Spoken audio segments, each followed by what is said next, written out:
नमस्कार दोस्तों, मैं हूं शिवानी दुबे और आप देख रहे हैं mirror of truth. Nalasopara Vasai Virar में लोगों को रूम दिलाने के नाम पर धोखाधड़ी का चलन पुराना है। ताजा मामला एक बार फिर नालासोपारा पश्चिम से सामने आया है, जहां पर एक व्यक्ति ने हैवी डिपॉजिट पर रूम दिलाने के नाम पर लोगों के साथ लाखों रुपए की ठगी की है। उस व्यक्ति के ऊपर 4 से 5 FIR जो है वो दाखिल हो चुकी है। आखिर क्या कुछ पूरा विषय है, बातचीत करेंगे यहाँ पर पीड़ितों से और जानेंगे। क्या नाम है आपका?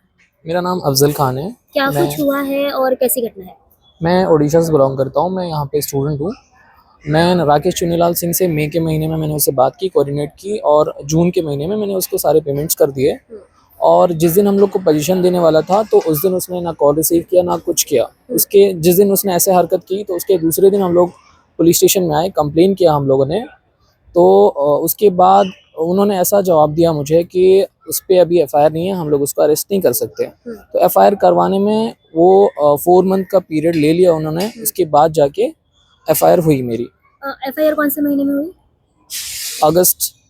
नवंबर के महीने में हो गई। नवंबर के महीने। हाँ। और आपके साथ फ्रॉड जून में हुआ? हाँ। आप ये जो राकेश नामक व्यक्ति है, इसको कब जानते हैं, कैसे जाना आपने इसे? मई के महीने में मैंने जाना उसे। कैसे मुलाकात हुई?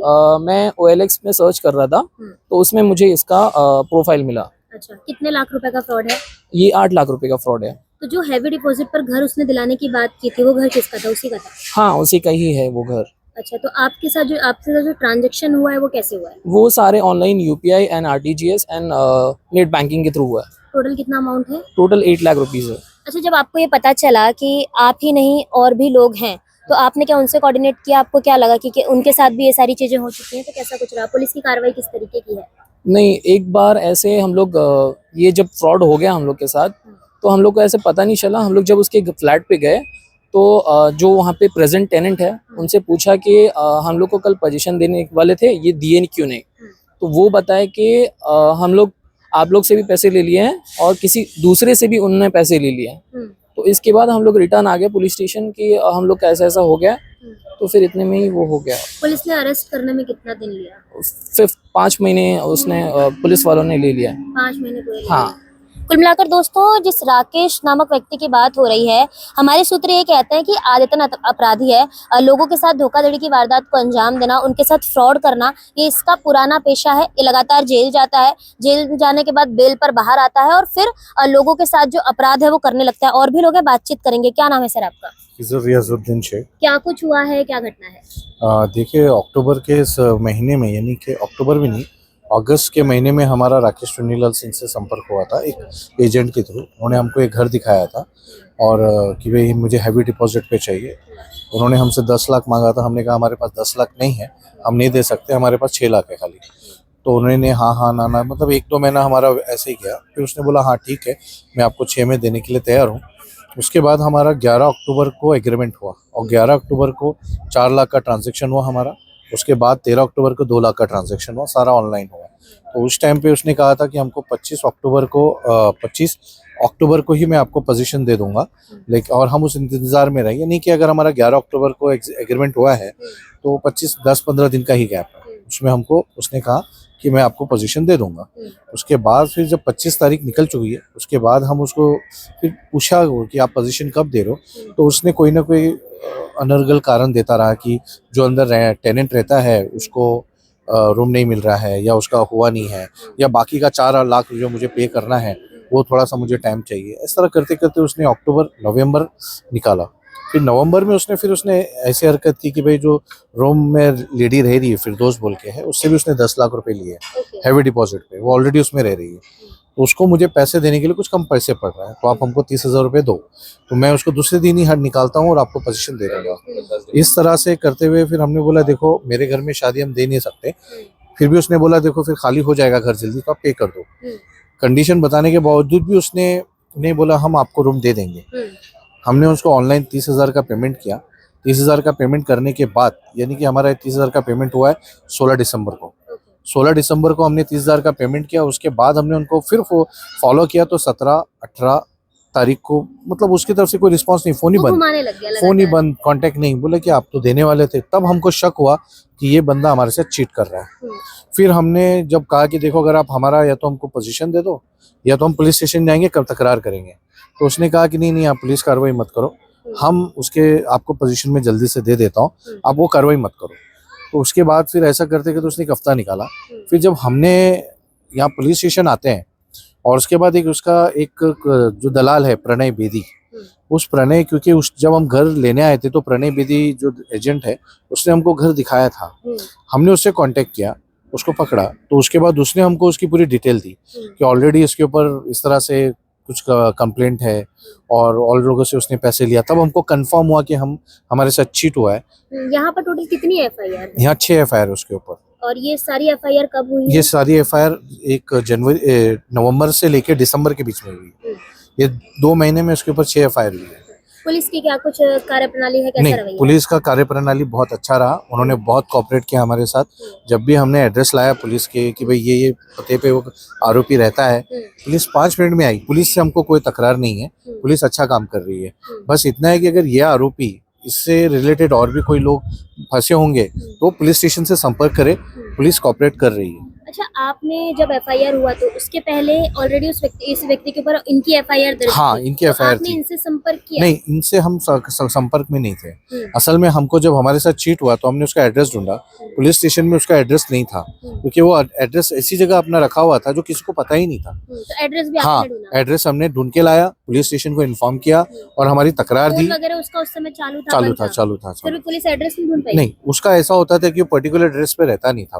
वो हमको झूठा एड्रेस बता रहा था कि हम रहते हैं पवई में, उसकी बाकायदा रिकॉर्डिंग है मेरे पास। तो पवई का एड्रेस वो बताता था लेकिन उस पे था नहीं। फिर जब मैंने उसको पुलिस को इसका ये प्रणय बेदी से उनका एड्रेस निकाला कि, और उसको भी नहीं पता था, उसका भी कोई सोर्स था, उसकी गर्लफ्रेंड थी, उससे पता चला हमको कि ये एड्रेस माई फेयर बिल्डिंग 25 नंबर विंग और 1603 में रहता है।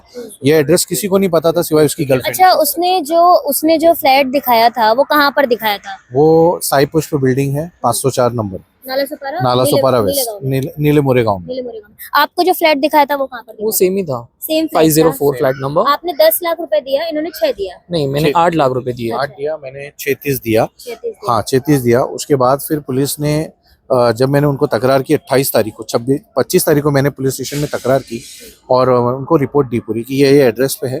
तो 25 तारीख को तुरंत 5 मिनट में ही पुलिस मेरे साथ जो माई फेयर बिल्डिंग है उस एड्रेस पर आई, लेकिन वो आरोपी उस टाइम पे नहीं मिला। पुलिस ने उसका लोकेशन ट्रेस करने की कोशिश की, लेकिन लोकेशन दिखा रहा था उस एरिया में, लेकिन वो हाथ से छूट गया। होता यूँ कि उसने इतना मक्कार और चालाक आदमी है, वो माई फेयर बिल्डिंग में 30 विंग है, आप उसको लोकेशन से भी नहीं पकड़ सकते कि किस फ्लोर पर किस विंग में है। मतलब वो पूरा प्लान करके ये सारे क्राइम करता है वो। अभी फिलहाल गिरफ्तार? बिल्कुल, अभी फिलहाल वो कस्टडी में है पुलिस की और अभी उसके ऊपर तपास चल रहा है उसके ऊपर। कुल मिलाकर दोस्तों, ये जो अपराधी है फिलहाल पुलिस की हिरासत में है, लेकिन इसके ऊपर पहले से कई सारे मामले दर्ज है ऐसा कहा जाता है। इनके साथ भी उसने धोखाधड़ी की वारदात को अंजाम दिया है। क्या नाम है आपका? अतिका अंसारी। क्या कुछ हुआ है? आपको कहाँ पर फ्लैट दिखाया उसने? हमको भी रिलायबल में ही फ्लैट दिखाया वही साईं उन्होंने। पुष्प? हाँ जी, सेम फ्लैट है। कितने रुपए की धोखाधड़ी आपके साथ? 5,11,000 का। आप कैसे पहचाने उसको? कैसे हमने पहचाने? काफी बार उसको फोन किया तो उन्होंने बोला कि घर खाली करके मिल जाएगा, पर घर खाली ही नहीं हो रहा था। और राकेश जो व्यक्ति है उससे आपकी मुलाकात कैसे हुई? ये प्रणय बेदी करके है ना, उन्होंने OLX पे डाला था, तब हमने उनसे कांटेक्ट किया तो हमारी मुलाकात हुई विरार में, डेपो के यहाँ पर उन्होंने बुलाया था। तो उसी वक्त हमारी घर के बारे में बात चालू थी, तो उन्होंने बोला कि आप आज ही मुझे 2 लाख रुपए दे दो तो मैं जल्दी ही 3-4 दिन में खाली करके दे दूंगा आपको। तो हमने फर्स्ट डे उनको 11,000 और 2 लाख रुपए दे दिए। नेक्स्ट डे उन्होंने फोन करके बोला कि मुझे जो रहते हैं उनको देने के लिए पैसे कम पड़ रहे हैं, तो आप मुझे और 3 लाख रुपए दे दो, क्योंकि आज ना कल तो आपको देना ही है, तो आप दे दो मुझे और फिर मैं खाली करवा दूंगा। तो हमने उनको 5 लाख और 3 लाख और दिए, तो टोटल 5,11,000 दे दिए उनको। फिर बाद आपको कैसे पता चला कि आपके साथ फ्रॉड हो चुका है? हमने वो घर पे जो रहते ना उनके पास गए, तो उन्होंने बोला कि आज नहीं कल खाली होगा। ये चीज़ हमारे साथ 3 बार हो चुका।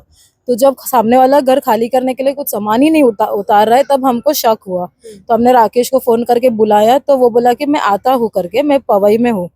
फिर उन्होंने फोन करके बोला कि मैं यहाँ से आऊँगा तो बहुत लेट हो जाऊँगा, तो मैं आज नहीं कल आऊँगा। फिर नेक्स्ट डे हम मॉर्निंग में उनको फ़ोन किए तो बोले कि मैंने रात को बहुत ज़्यादा ड्रंक था, तो मैं चलने की हालत में नहीं था, तो मैं सो गया था, तो मैं अभी आ जाऊँगा मिलने के लिए बोल के वो ऐसे स्किप करते गए। आपने FIR यहाँ पर कब करवाई? 1 मंथ के ऊपर हो गया 1 है। मंथ के ऊपर हो गया, हाँ मतलब लास्ट मंथ करवाई? जी लास्ट मंथ करवाया था।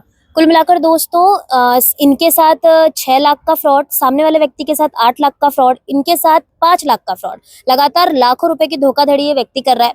फिलहाल पुलिस द्वारा इसे गिरफ्तार कर लिया गया है। ये फिलहाल सलाखों के पीछे है। लेकिन यहाँ पर सवाल ये उठ रहा है कि इस तरीके के आदतन अपराधी पर पुलिस द्वारा सख्त कार्रवाई क्यों नहीं की जाती? कब तक इस तरीके के अपराधी लोगों के साथ इसी तरीके से धोखाधड़ी की वारदात को अंजाम देते रहेंगे और कब तक ये जो भोले भाले लोग हैं वो फंसते रहेंगे? अब देखना ये होगा कि ये जो पूरा मामला है क्या मोड़ लेता नजर आता है। इनके अलावा भी क्या कई और ऐसे लोग हैं जिनके साथ इस व्यक्ति ने धोखाधड़ी की वारदात को अंजाम दिया है? ये फिलहाल जांच का विषय है। फिलहाल पुलिस हर बिंदुओं पर बारीकी से जांच करने में जुटी हुई है। इस पूरे मामले में आपकी क्या कुछ राय है हमें कमेंट बॉक्स में बताना ना भूलें। मैं शिवानी दुबे फिर मिलूंगी आपसे अगली खबर में। तब तक देखते रहें मिरर ऑफ ट्रूथ, क्योंकि हम दिखाते हैं सच का आईना।